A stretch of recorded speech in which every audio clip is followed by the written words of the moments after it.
बानी पीटीआई ने general retired Faiz Hamid के ओपन ट्रायल का मुतालबा कर दिया। कहा, जनरल रिटायर्ड होकर हीरो से जीरो हो जाता है।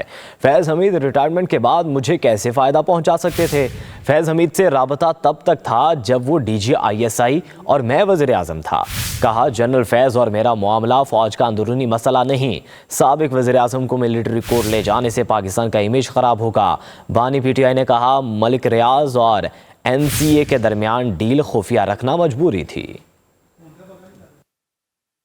बानी पीटीआई ने अडियाला जेल के कमरा अदालत में सहाफियों से गैर रस्मी गुफ्तगू की। कहा, फैज हमीद से उस वक्त तक राब्ता रहा जब तक वो डीजी ISI और मैं वजीर आजम था। यकीन माने उनकी रिटायरमेंट के बाद मेरा उनसे कोई ताल्लुक, कोई राब्ता नहीं रहा। रिटायर्ड जनरल के पास कोई ताकत नहीं रहती। फैज हमीद रिटायरमेंट के बाद हीरो से जीरो हो गए। मुझे क्या फायदा पहुंचा सकते थे। कहा, गाजी फैज ईसा जाने वाले हैं तो अब जनरल फैज का ड्रामा रचा दिया गया। बानी पीटीआई ने फैज हमीद के ओपन ट्रायल का भी मुतालबा कर दिया। कहा, यह मामला नेशनल सिक्योरिटी का नहीं, लोकल मसला है। जनरल फैज और मेरा मामला फौज का इंटरनल मसला नहीं। कहा, अगर 9 मई की साजिश का मरकजी किरदार जनरल फैज है तो मुतालबा कर रहा हूँ ओपन ट्रायल किया जाए। रजीम चेंज और 9 मई की साजिश बेनकाब हो जाएगी। कहा, यह कौन सी जमहूरियत में होता है कि एक साबिक वज़ीर आज़म का ट्रायल मिलिट्री कोर्ट में किया जाए। बानी पीटीआई ने कहा, मलिक रियाज और NCA के दरमियान डील खुफिया रखना मजबूरी थी। नैब और FIA इसे ओपन कर सकते हैं। कहा, नैब तफ्तीशी ने बयान दिया कि मलिक रियाज का पैसा चोरी का नहीं था। उसके बाद 190 मिलियन पाउंड रेफरेंस तो खत्म हो चुका। यही बात हमने काबीना में डिस्कस की थी कि जब ये पैसा चोरी का नहीं तो इसे पाकिस्तान लाया जाए। तहकीकात के लिए बरतानिया जाना पड़ता, अदालत में केस करते, फैसला आने में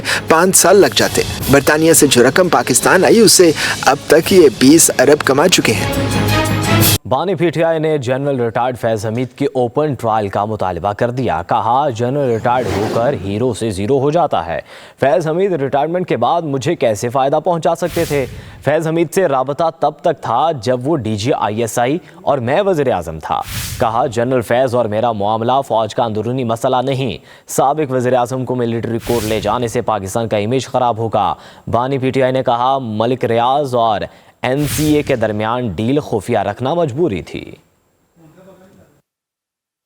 बानी पीटीआई ने अडियाला जेल के कमरा अदालत में सहाफियों से गैर रस्मी गुफ्तगू की। कहा, फैज हमीद से उस वक्त तक राब्ता रहा जब तक वो डीजी ISI और मैं वजीर आजम था। यकीन माने उनकी रिटायरमेंट के बाद मेरा उनसे कोई ताल्लुक, कोई राब्ता नहीं रहा। रिटायर्ड जनरल के पास कोई ताकत नहीं रहती। फैज हमीद रिटायरमेंट के बाद हीरो से जीरो हो गए। मुझे क्या फायदा पहुंचा सकते थे। कहा, गाजी फैज ईसा जाने वाले हैं तो अब जनरल फैज का ड्रामा रचा दिया गया। बानी पीटीआई ने फैज हमीद के ओपन ट्रायल का भी मुतालबा कर दिया। कहा, यह मामला नेशनल सिक्योरिटी का नहीं, लोकल मसला है। जनरल फैज और मेरा मामला फौज का इंटरनल मसला नहीं। कहा, अगर 9 मई की साजिश का मरकजी किरदार जनरल फैज है तो मुतालबा कर रहा हूँ ओपन ट्रायल किया जाए। रजीम चेंज और 9 मई की साजिश बेनकाब हो जाएगी। कहा, यह कौन सी जमहूरियत में होता है कि एक साबिक वज़ीर आज़म का ट्रायल मिलिट्री कोर्ट में किया जाए। बानी पीटीआई ने कहा, मलिक रियाज और NCA के दरमियान डील खुफिया रखना मजबूरी थी। नैब और FIA इसे ओपन कर सकते हैं। कहा, नैब तफ्तीशी ने बयान दिया कि मलिक रियाज का पैसा चोरी का नहीं था। उसके बाद 190 मिलियन पाउंड रेफरेंस तो खत्म हो चुका। यही बात हमने काबीना में डिस्कस की थी कि जब ये पैसा चोरी का नहीं तो इसे पाकिस्तान लाया जाए। तहकीकात के लिए बरतानिया जाना पड़ता, अदालत में केस करते, फैसला आने में 5 साल लग जाते। बरतानिया से जो रकम पाकिस्तान आई उससे अब तक ये 20 अरब कमा चुके हैं।